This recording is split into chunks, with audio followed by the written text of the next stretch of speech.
കാളിദാസന്റെ അഭിജ്ഞാന ശാകുന്തളത്തിന്റെ നാടകരൂപം അരങ്ങിലെത്തിച്ച് കൊല്ലം Kalidasa കലാകേന്ദ്രം. നാടകാചാര്യൻ O മാധവന്റെ ചരമവാർഷിക ദിനത്തിലാണ് പുതിയ നാടകത്തിന്റെ അരങ്ങേറ്റം. 6 മാസത്തോളം നീണ്ട പരിശ്രമങ്ങൾക്കും പരിശീലനങ്ങൾക്കും ശേഷമാണ് നാടകം വേദിയിലെത്തിയത്. നൂറ്റാണ്ടുകൾക്കിപ്പുറവും ശാകുന്തളത്തിലെ കഥാതന്തുവിൽ മാറ്റങ്ങൾ വരുത്താതെ എന്നാൽ പുതിയ കഥാപാത്രങ്ങളെ അവതരിപ്പിച്ചുകൊണ്ടും സമൂഹത്തിന് വലിയ സന്ദേശം നൽകുകയാണ് നാടകം. ഒ മാധവൻ ഫൗണ്ടേഷൻ പുരസ്കാര വിതരണവും ശാകുന്തളത്തിന്റെ ആദ്യ പ്രദർശനവും നടി ഉർവശി ഉദ്ഘാടനം ചെയ്തു. എന്റെ നാട്ടുകാരായതുകൊണ്ട് തന്നെ എനിക്ക് എല്ലാ കാലത്തും ഇവിടെ വരുമ്പോൾ ഇത് എന്റെ മണ്ണാണ്, ഞാൻ ഇവിടെ വരുന്നതെന്ന് പറയുന്നത് എനിക്ക് എന്റെ ബന്ധുക്കളുടെ അടുത്ത് ഓടിയെത്തുന്ന പോലെയാണ്. ജയൻ തിരുമനയുടെ രചനയ്ക്ക് രംഗഭാഷ്യം തീർത്തത് ചലച്ചിത്ര താരം കൂടിയായ EA രാജേന്ദ്രനാണ്. സന്ധ്യ രാജേന്ദ്രനാണ് വസ്ത്രാലങ്കാരവും കൊറിയോഗ്രാഫിയും വിഷ്വൽ ആപ്ലിക്കേഷനും നിർവഹിച്ചത്.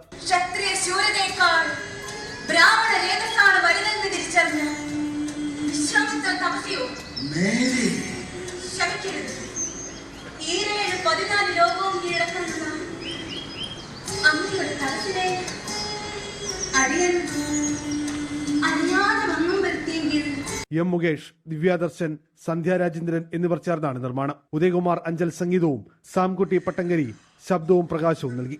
പുതുമുഖങ്ങളടക്കം 17ഓളം പേരാണ് അരങ്ങത്തെത്തുന്നത്.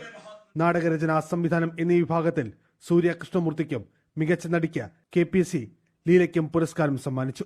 ചലച്ചിത്ര താരങ്ങളായ Bobby Kurian, Kollam Thulasi, Sandhya Rajendran, CR Mahesh MLA, CPM ജില്ലാ സെക്രട്ടറി S സുദേവൻ തുടങ്ങിയവർ സംസാരിച്ചു. 24 കൊല്ലം.